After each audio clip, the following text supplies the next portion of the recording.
Hello, good morning, and welcome to this Dawn Busters Taste Challenge. We have two rums, 40% alcohol from the West Indies. This is from Jamaica, and it's called Appleton Estate Signature Blend, crafted in the heart of Jamaica. And this company was started in 1749. And it's owned by Campari today of Italy. Campari, same people that own Wild Turkey. Imported by Campari America, San Francisco, California, product of Jamaica, the Commonwealth of Jamaica. I think it's just called Jamaica. There's a Commonwealth of the Bahamas. All right. Hold on a second. Put some light on the subject.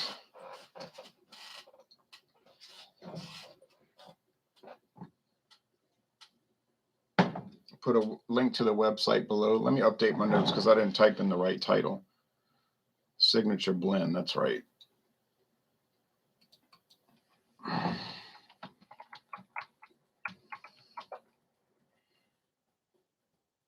That's better.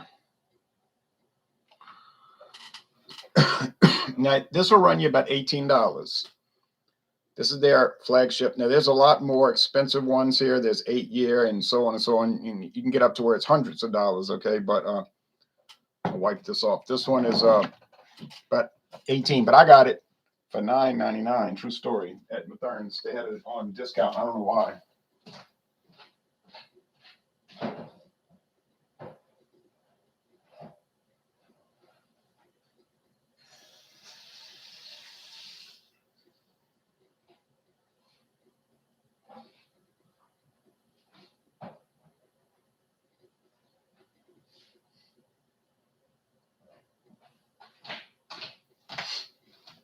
So when I saw it for $9.99, I didn't know if I said, "Is that a good deal or not?" I came home and I looked up the prices for it, and I could see it was about $18 to $20. So I said, hopefully it's there. Next time I go by Matherns, it was. Had a couple of bottles left, so I bought it. $9.99, but like I said, 18 to 20. Here's Bacardi Major Lazer. This will run you for 13 at the low end. If you find it for 13, probably about 16. 13 to $16. I got it for $7.99 at Acuista Paces. I don't think they make this anymore. They don't list it on the Bacardi Limited website, but it does say limited edition. So I think they only made it for a year or two in collaboration with a Caribbean trio music group called Major Lazer. All right. So no, you're not going to find $9.99 and $7.99. Okay, remember it's going to be 18 and $16, $15. Let's see. Is this going to be $3 better?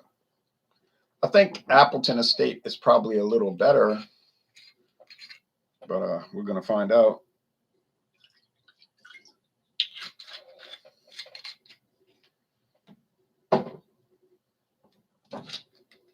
Make sure I put it in the B. Yeah, B for Bacardi. Now they updated the label for Appleton Estate. New bottle design, new label. I'm not too thrilled with it. It's too plain. To me, it's too dull. It's not bad looking. I'm not saying it looks bad. It's just dull compared to this. This one has nice colors, shows the valley with the mountains in the background and sugarcane fields. I guess they figured it was too old, like the label. It might have been on the market too long without a change. I don't know.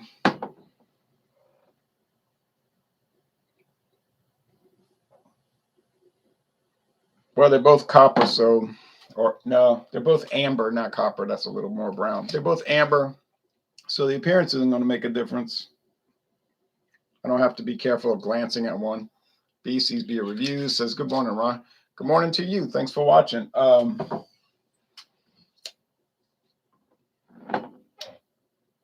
appreciate it. So we got some more challenges coming Tuesday, if it happens. you know, things can occur to mess it up. But Tuesday, Wednesday, Thursday, Friday, we have Friday, and then we have the Fandango Friday with sparkling wine. This is a special edition Fandango Friday. New Year's Eve, we got champagne or sparkling wine. I didn't quite pour it the same, but I'm going to keep it like this. It's not too big of a difference, and I don't want to be drinking all of this. All right. Then we'll be, for the new year, we'll be back to liquor and liqueurs and liquor. We're expanding Fandango Friday to go to let people bring liquor or liqueurs, because some people had trouble finding different liqueurs. Then I got invited to a New Year's Eve party. I might go pass by there. I'm not staying up till midnight and then be driving on the highway with all of these crazy people. No thanks. I've done that before and I didn't like it. I went to Metairie one time for a New Year's Eve party and it got so foggy. And then all the fireworks being set off, it was worse. So I said, I don't know, I'm gonna make it home. I couldn't see. It was like I was blind. I had to drive home blind. You say, from drinking. I wasn't drinking alcohol that night at all. I just couldn't see with the fog and the fireworks smoke. So that was pretty scary. And that got me put off of New Year's Eve going anywhere. Now, if I was walking up and down the street here, yeah, okay, fine. But to drive to another town, okay, I might go over there, pass by there for an hour after we do Fandango Friday, and then get on home. Get on home, little children. Get on home. All right.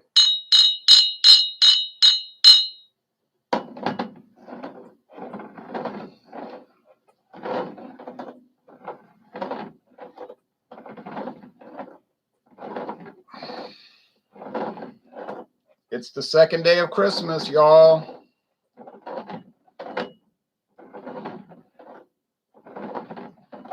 You know what? On the first day of Christmas, somebody gave somebody a partridge in a pear tree. But in Louisiana, they gave them a crawfish that they caught in Araby. And in Louisiana, on the second day of Christmas, they got a Two Jacks restaurant recipe for the crawfish they caught in Araby. All right. So remember, this is the second day of Christmas. And so that's what you got to give, a Two Jacks recipe for the crawfish they caught in Araby. And tomorrow is the third day of Christmas. And you know what you give? You give 3 French breads.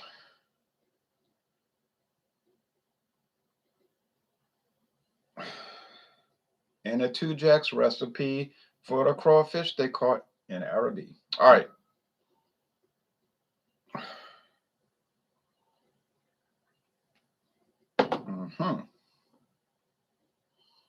All right. I know already, because this is distinctly different. You say, well, that's why it's distinct. I know, but what I mean is, like, it's got like a sweet sugar nose, and this one's got more like the fermented musty wood nose. And I know that's Bacardi. And I know that's Appleton Estate. So I'm telling you right now, on aroma only, I got it. Ain't no way that's not Appleton Estate. No way. Now, which one's going to taste better? We're going to find out. I knew it. That's the Appleton Estate, and there's B for Bacardi. You got to get Appleton Estate signature rum because it's so different. Oh, so very different.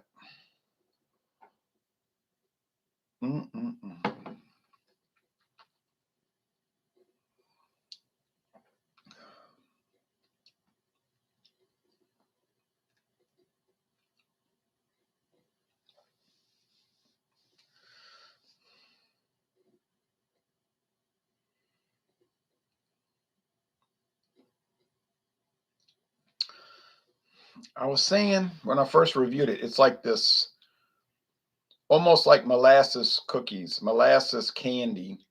Molasses cookies are very good. I don't see them much anymore, but they're very good. And that's kind of like what it tastes like, molasses cookies.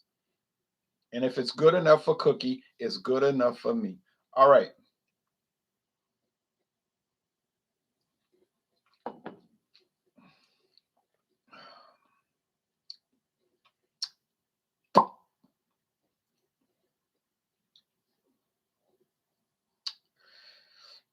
And then there's that wood that Bacardi has, that strong, and it's even stronger now comparing it to the Appleton Estate signature rum.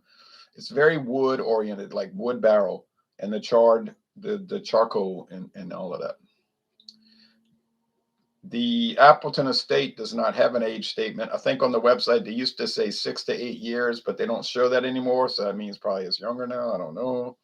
I got the one that was 6 to 8 years. The Major Lazer is for 3 to 4 years. 3 to 4 years. Okay.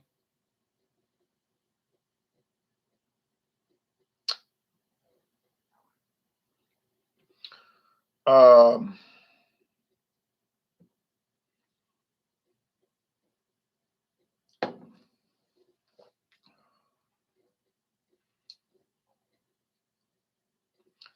I like it a lot. It's a little woody, harsh, little harsh woodiness though. It's probably better to mix it or put it over ice at least. And I think they promote that on the bottle. And well, the bottle's right off the bat talking about a recipe, but called a Mississippi rum punch. So yeah, it's good. I mean, it's top notch. I mean, you know what I'm saying? It's like really well made. Bacardi don't know how to make a bad rum, but probably this one be better with ice to loosen it up a little bit, to take off the harshness.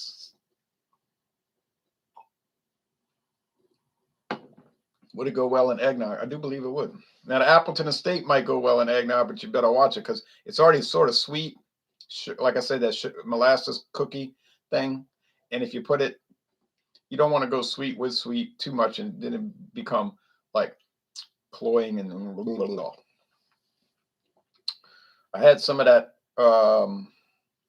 2 stars pre-mixed eggnog last night. I couldn't resist, and put a little cinnamon on it. I guess you're supposed to use eggnog, but I got the cinnamon. I'm going to use this cinnamon for something I saw using pumpkin pulp from a can to mix with cinnamon and oatmeal. I thought that might be interesting to try. It'd be like a pumpkin pie breakfast in some ways.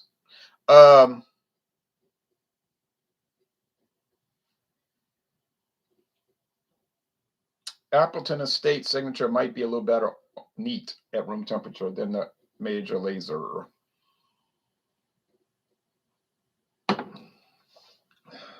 And you know what I like about it? I said this before, it's got that creme brulee.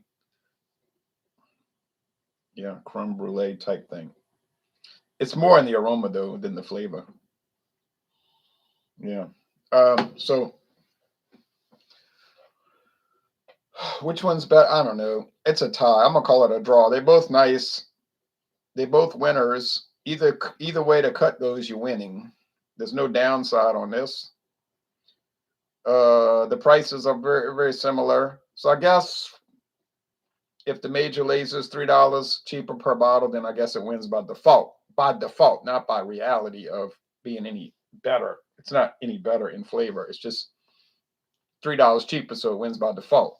Okay, so we do have to take that into consideration. People do have to buy their products. But I got it. I was able to tell them apart, if you remember from earlier in the video, on aroma only. So that's how different they are. What's coming up next with Major Lazer from Bacardi Limited? Well, Bacardi Major Lazer is going to battle Aristocrat Gold, and there'll be no kind of challenge. That thing is so different than this. And then it's going to go up against Skull. I think that's called Light Gold. That is much different than this. It's very woody and dry. It's like wood with no charcoal. It's just like wood planks, oak planks. Very nice though. Skull. Then we're going to close out the challenges with Major Lazer versus Ron Pontalba Gold. Ron Pontalba is fine. I mean, it's just a mixer. It's not made for drinking neat at room temperature and swishing it around, talking about all the intricate flavors of it. It's not like that. I mean, it has those in a way, but 100% of its sales are for cocktails, cheap New Year's Eve cocktails, and that's the truth. And we're gonna just, we're not gonna pretend like it's otherwise. And that's probably the case with the Skull, also, and the Aristocrat. You could call them well rums, rail rums, barroom rums. But I was reading an interesting article yesterday about those kind of products, rail tequilas or cheap tequilas that are actually good. Like you would say, oh no. And one of them that they listed was Juarez Gold. And they were saying, well, it's nothing too complex or anything fantastic, but it's kind of nice and mellow and mild. It doesn't have a lot of flavor, but it's not offensive. It's kind of okay. And you would see it at bars if you look over the counter where they pull in to make their overpriced cocktails. They use Juarez a lot. It's from Gonzalez Distillería. And Juarez has been on the market since 1964. So and then a guy there was one video review for Juarez Gold, and the guy was like, let's get something straight. He said, this is not a good tequila, really. He said, there's a reason it's $5 for a half size, the plastic half size bottle. There's a reason it's $5. He said, but he said, I would actually recommend it because it doesn't have a lot of flavor, but the flavors that it does have, the muted flavors it does have, are not bad. So he said, it actually works just by virtue of it not having a lot of flavor, but there was nothing nasty in it, he thought. And it was very light. And I noticed that too, like it had not been colored. So that's coming up. The reason I'm talking about Juarez, because that's coming up next on Friday. I hope I can post the solo review on Friday with Juarez Gold. Mathern's had it like about a dozen bottles. I don't know where they got a hold of that. Probably some deal that they got with the distributor. But they had a dozen, I think it was a dozen liter bottles for $7.99 a bottle. A liter of tequila for $7.99. I figured can't go wrong with that. I bought a bottle from my friend David. He made a face when I gave it to him. He said, oh, thanks. He didn't say it with a lot of enthusiasm.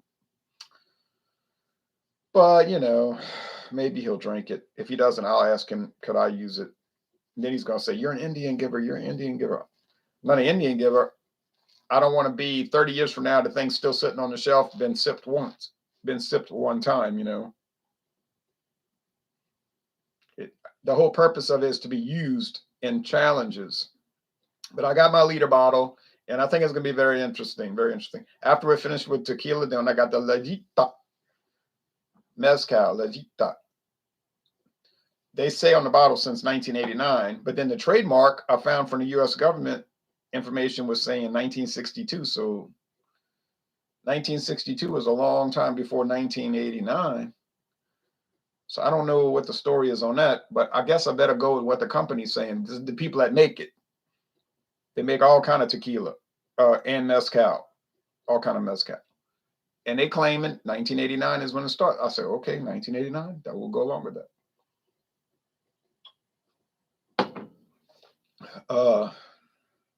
That's really good. I love that creme brulee taste. When we finish with mezcal, tequila mezcal, it won't take long because I don't have that many in my stocks yet. I'm building. Then we're going to pivot back to whiskey, and I got rye, and it's Canadian Hunter Rye. I got the Hunter Rye, a full-size bottle now, 750 milliliters. I got that at Liquor Warehouse on Texas Highway 180 in Arlington, Texas, formerly known as United States Highway 80. But they when they finished the interstate over there about 20 years ago, finally finished the interstate highway through Dallas and Fort Worth about 20 years ago,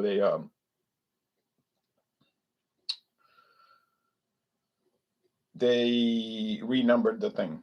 They ended 80 at Mesquite, Texas, and the rest of the highway, which they didn't dig the highway up, they just renumbered it Texas 180, and then Interstate 80, Interstate 20 business route. So I mean, you could ride on 80 all the way to California, really,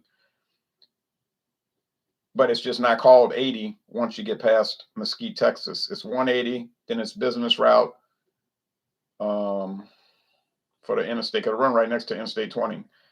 And then when you get to New Mexico, it's New Mexico Highway 80, and take you to the Mexican border. Then it's just runs along the interstate in Arizona. And then when you get to California, it says Old Highway 80, like there's a sign, Old Highway 80. And you could ride on that all the way down, all the way from the California state line with Arizona, all the way to San Diego. Go right down Cayenne Boulevard, whatever.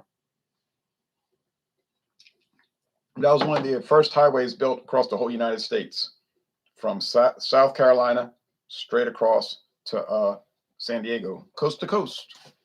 It's a true story.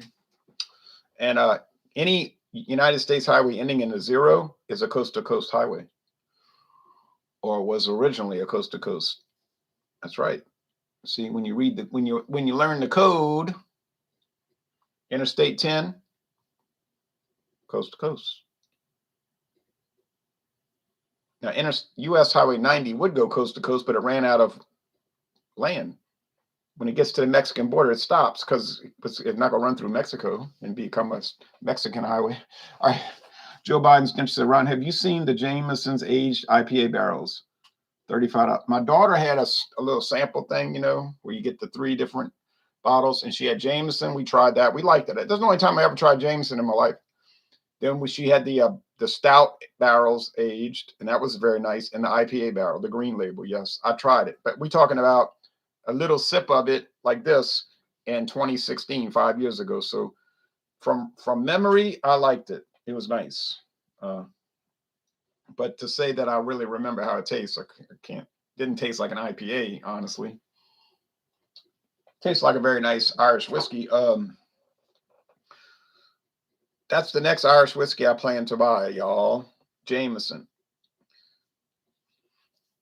Walmart's got it for too high of a price. I looked on their website yesterday. I said, y'all got to be crazy. And then I saw that Total Wine has it for $21.99. But you can buy the jug bottle, the handle, for $36.99. No, let's take that back. $39.99. Well, you're going to get it cheapest that way. But then you stuck with a whole jug bottle of it. That's the only problem. So I'm going to think about it. I'm going to see what Mathern's has it for, because I think they have it on sale right now. And if it's in between Total Wine and Walmart's price, I'll just buy theirs. Although I would like to go to Total Wine soon, because Ann Martin's wine cellar, wine and spirits, because somebody named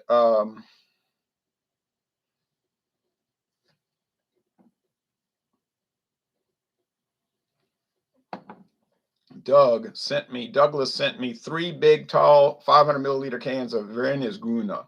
I've never had the canned Grüner. So I thought it would be nice to do 3 more taste challenges with Grüner against 3 other Pilsners. But I got to find 3 other Pilsners I haven't taste challenged with.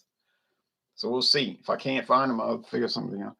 Drewski says, cheers. Cheers to you. So that's what's coming up. Irish whiskey later on. Before that, rye whiskey. Before that, mezcal. Before that, tequila. And before that, finishing up the rum taste challenges. So thanks, everybody. A lot of exciting things coming up. John and Illy is doing Stout Sunday at 10:30 today in the morning. And I plan to join with the Guinness Chocolate Mint Stout, 10.8% alcohol. I'll let my daughter try one. She was like, let me try one. So I didn't really want to give her a bottle, but you can't be greedy. But I said, okay. And then she was like, yeah, it was okay. I wasn't thrilled with that weird minty flavor. I still have 3 bottles left, though. 2 bottles left. Sorry, 2 bottles. I did a solo review, so I'm going to Stout Sunday, and then I'll save the last bottle for I don't know, beers for winter, something. That's a good product. Love Aaron Guna, $6.99 a 6 at Aldi. And check this out. Check this out. Douglas got a 4-pack of the 500 milliliter bottles, cans, 500 milliliter cans for $5.99. $5.99. You're not going to find any other Pilsner in the world. $5.99 for four cans at that size, 500 milliliters. So that's a great deal. 16.9 ounces. Have I done Veltons versus Vernus Guna? Did I do Veltons? I know I did the Flensburger Pilsner and Carlsberg Danish Pilsner, and I did Koenig Pilsner. I don't know. There's so many Pilsners out there, boy. All right, thanks, y'all, for watching this video production. So the winner by default, but not by actual real better taste, but only because it's $3 cheaper, was the Major Lazer. So you did a good job, Major Lazer from Bacardi. And y'all might see it around. Pretty bottle, isn't it? Isn't that a pretty bottle? Okay, have a nice second day of Christmas.